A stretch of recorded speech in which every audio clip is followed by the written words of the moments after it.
여러분, 이것들은 절대 같이 두지 마세요. 이것들은 기회파동이 일치하는 것으로 자칫 기회파동을 너무 강해지도록 만들 수 있는 것들입니다. 네, 항상 격하고 불규칙하고 안정적이지 못한 삶을 만들어내게 된다는 것이죠.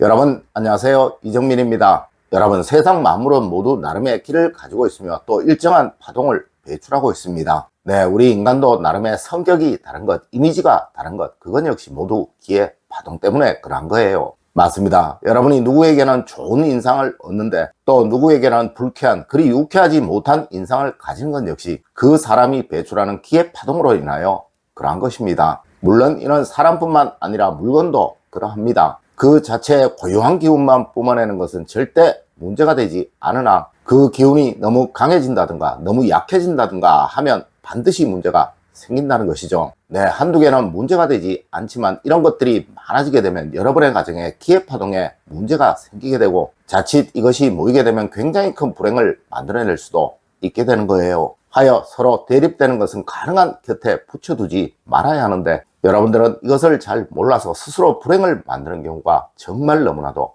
많다는 것입니다. 첫 번째로 여러분, 냉장고와 전열기는 가능한 멀리 두셔야 하는 거예요. 여러분, 냉장고는 집안의 불을 담당하는 물건이며 또 수호행을 상징하는 물건입니다. 그리고 주방의 화구 역시 그 집안의 불을 담당하는 영역이며 또 화호행을 상징하는 것입니다. 네, 전열기들도 대부분 화호행을 상징하는 것들이에요. 맞습니다. 화호행과 수호행은 서로 반대되는 개념이며 이것들은 서로 충돌하는 성질을 가지고 있어요. 하여 이것들이 붙어있게 되면 항상 재물적인 충돌이 발생할 수밖에 없기에 그 과정은 항상 금전적인 불행을 안고 살아갈 수밖에 없게 된다는 것이죠. 네, 현대 건축가들도 아파트를 설계하며 가장 신경을 많이 쓰는 부분이 바로 이 부분이에요. 맞습니다. 요즘은 냉장고를 붙박이로 하는 경우가 아주 많기에 항상 트라이앵글이라는 원칙으로 냉장고와 화구를 서로 대비되는 지점, 즉 가장 먼 지점에 두려고 설계를 한다는 것이죠. 혹 어쩔 수 없이 이 두 가지를 같이 둘 수밖에 없는 집안 구조라면 무조건 그 사이에 작은 미니 화분은 한두 개 꼭 두시도록 하세요. 네, 큰 것 말고 아주 작은 것으로 말입니다. 두 번째로 여러분, 거울은 절대 물 옆에 두지 마세요.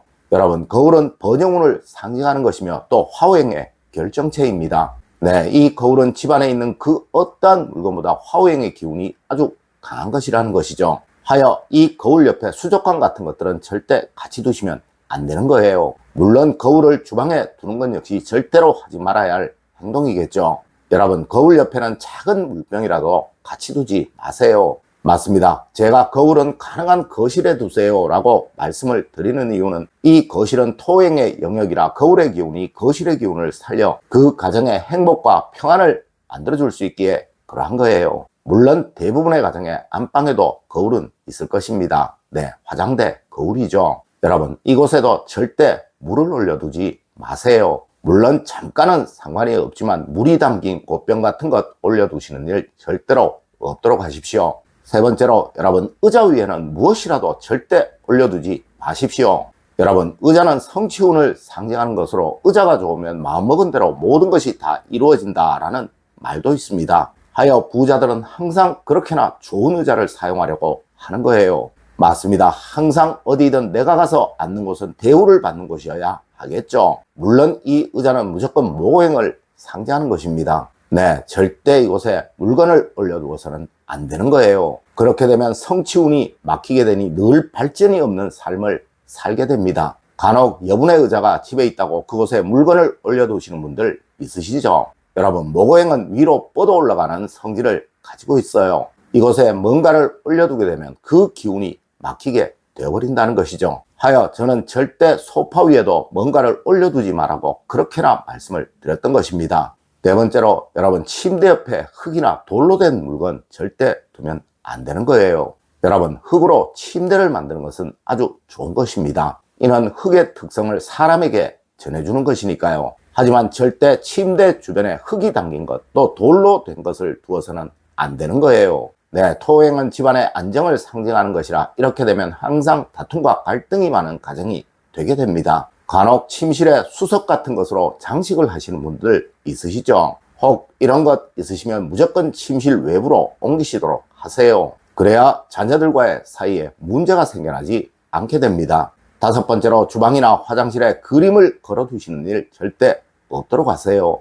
여러분, 주방은 습기와 열기가 많은 곳입니다. 그리고 화장실 역시 습기가 아주 많은 곳이에요. 이곳에 그림을 두면 그 그림은 절대 오래가지 못하게 되며 또 보기에도 아주 불편한 것이 될 수밖에 없습니다. 물론 오행학적인 특성 역시 이것은 절대 불가한 것이고요. 네, 그림은 그 가정의 번영을 이끌어주는 것이고 그 번영이 사라지도록 만드는 행동이 바로 이 행동이라는 것이죠. 여러분, 저는 화장실에는 책도 두지 말라고 말씀을 드렸던 것입니다. 물론 주방에도 책을 두는 것은 풍수적으로 아주 좋지 못한 행동이에요. 여러분, 풍수는 그 자체의 기운이 잘 살아나도록 만드는 것을 가장 좋은 풍수법이라고 말을 합니다. 네, 절대 이렇게 그 기운이 사라지도록 만들어서는 안 된다는 것이죠.